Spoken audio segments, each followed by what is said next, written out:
Hey, welcome back to another edition of Everything Football 62. I'm your host, Jonathan Big Tex Johnson. Hope you guys enjoying your fourth and all that good stuff and whatnot. Just a little something I want to drop on y'all real quick.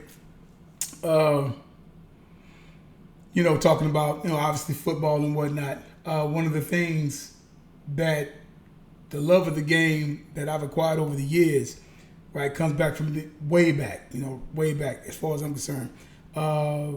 Going back to my days when I lived in Oklahoma, me and my family lived in Oklahoma City. And I remember maybe 4 or 5 years old, and I remember having my pictures of me with a helmet on and whatnot. And I used to sit up there and take a crayon or a marker and put 32 on my little white T-shirt because I was a big O.J. Simpson fan.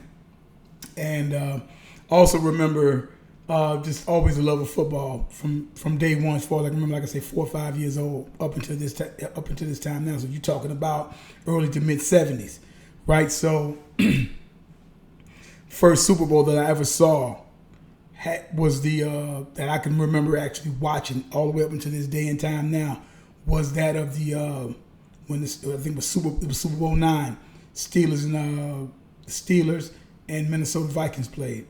And I remember that, and then remember that pretty vividly. But I extremely remember real vivid, in Super Bowl X when my Cowboys played the Steelers, and of course lost, unfortunately, and would lose a couple of years later to them same Steelers.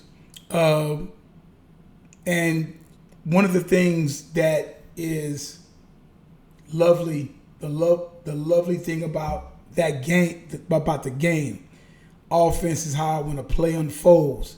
The beauty of to watch a play unfold, whether it's a pass play or whether it's a running play, especially a run play, a sweep play, trap play, any of those type of plays.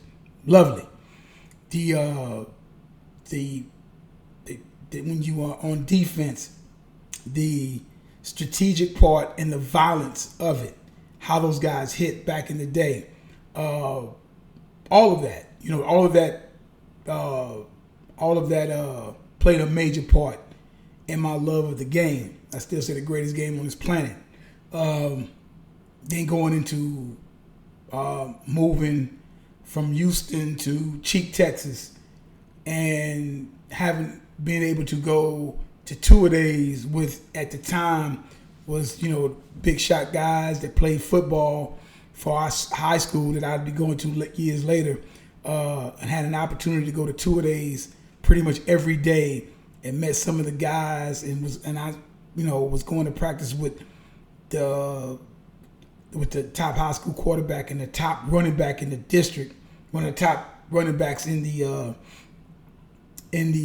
Golden Triangle area, Kenneth Desertel and Charles Desertel. Charles Desertel, they were two cousins, two brother sons, and they were tailback and quarterback tandem, and was very good. And I may have told you guys this before, whatever. That's my first time, like their senior year, which was in '78, going into '79.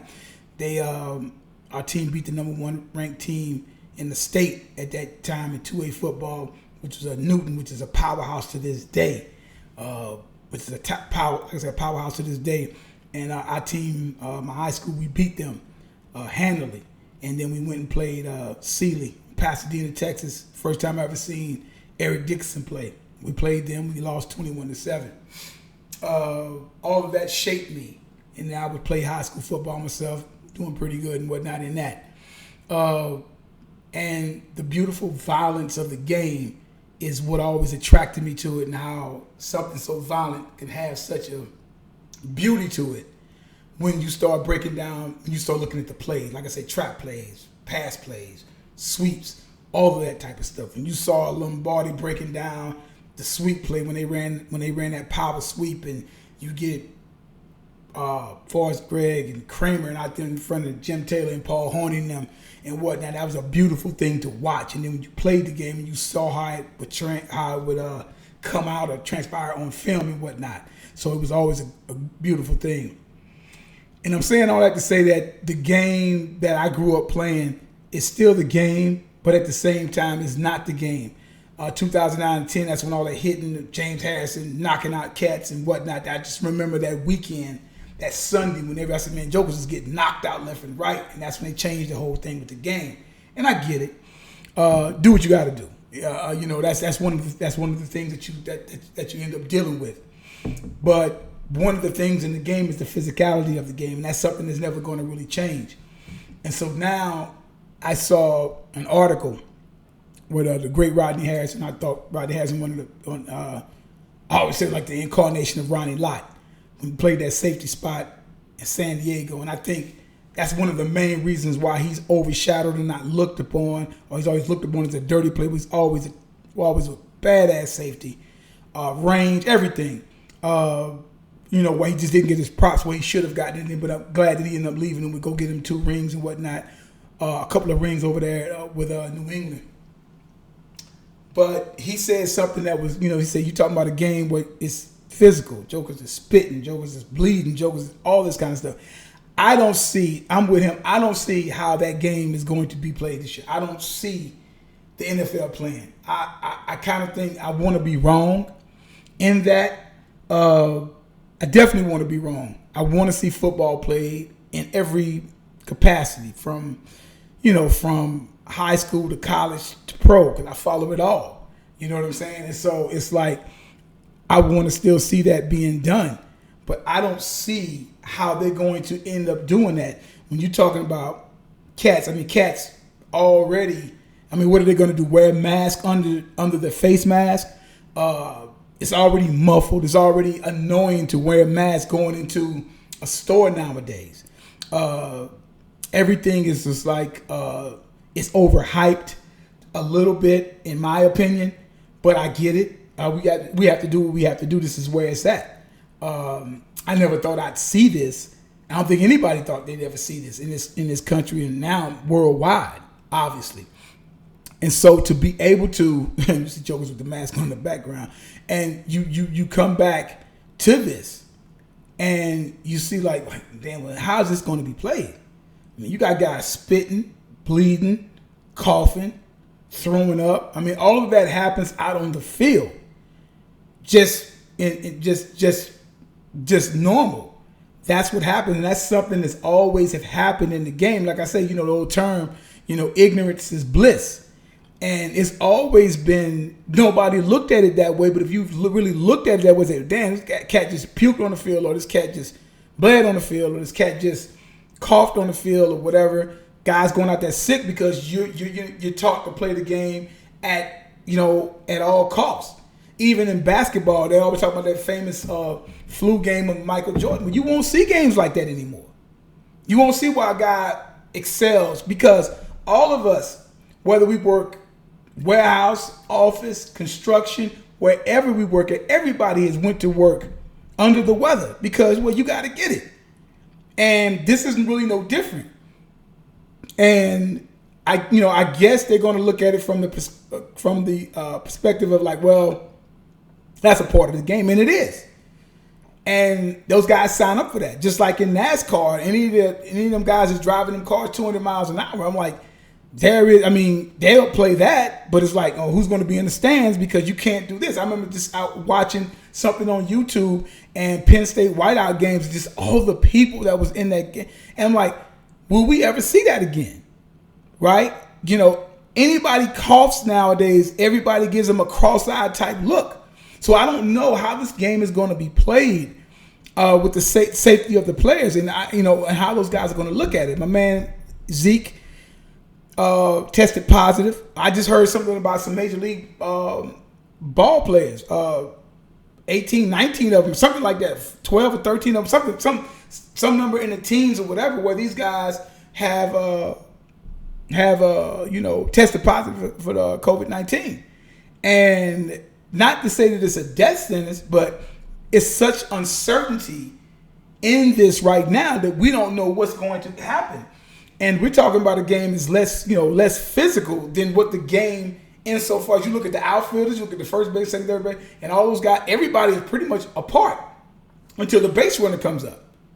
Once somebody comes up on the base, do the base running thing, it's like, okay, now this guy is in my space. How is that going to be? How is he going to look at that? You know what I'm saying? In football, everything is like mano y mano. It's like, shit, you against me. Let's get it on. Let's go. It's man to man on man, and stuff like that. Let's see who wins this. The contact, the touching, the talking, the spitting, all of that goes on in the game. How are you going to not be able to do that and for it to still remain the game that we all have grown to know and love, and the most popular sport in the country? How are you going to be able to police that and for it to still be football? I don't know how that's going to happen, man. I mean, you guys can drop some stuff down there in the comments and whatnot, and maybe, you know, we can have a discussion about it. But I just don't see it happening, man. As much as I want to see it happen, everybody's talking about contracts and this and that and that and this and everything like that. And I'm like, yo, man, it's just like, you know, how are you going to pull this one off? And I don't see it. I see this season being canceled because I just don't see how they're going to be able to do this. I hope I'm really wrong. But at the same time, that's a selfish reason for me, because if I have a son that's playing that game as much as I want to see him play, dude, I'm like, I don't, you know, and like I said, it's not particularly a death sentence or anything like that. But in the same token, you want them guys to be safe, because there's safety measures and everything like that from the hitting and everything like that's been going on for years and whatnot.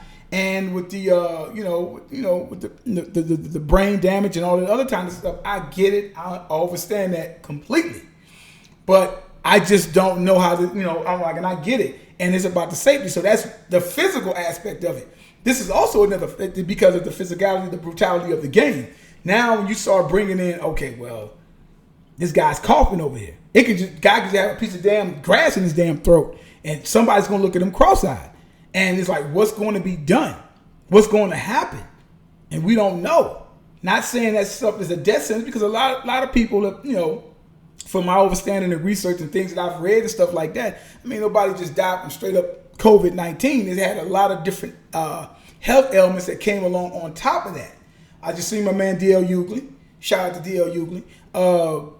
He passed out there about almost 2 weeks ago on stage and whatnot and everything. And he had no symptoms or nothing. He was exhausted. He had been working and stuff like that. And that's, guys sitting up there hitting them cities and stuff, doing them clubs and everything like that. I mean, hell, and whatnot. And them cats ain't no spring chickens and stuff. But had none of that, but then ended up testing positive for COVID-19. And that's a hell of a blow. So I don't know. So now you got Zeke. Now everybody's going to be looking at Zeke cross-eyed probably. And how is this going to play out? Go back to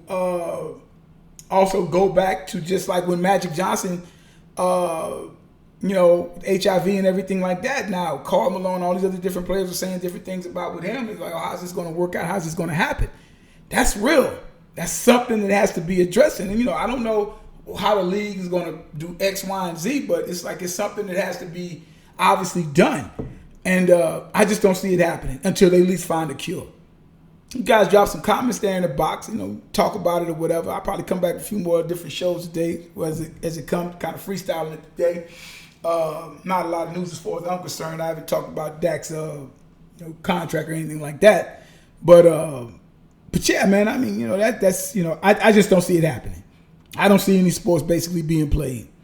There has been no breakthrough, cure, or anything, and that stuff. And they already had said, well, when it happens, it's going to take about a year to get something going on, and then this thing is changing and metamorphosizing and everything like that. So, I don't know, man. But hey, man, like I said, we can only hope for it. See what happens and whatnot. And like I said, check me out, like, share, check it out and everything. Check me out on Twitter. Like I tell you guys all the time, there's no GOAT, there's no greatest of all time, as long as time is still going on. And like I say, numbers don't lie and get emotional. People do. We check you guys out later. Signing out there from the Scotch Lounge. All right now.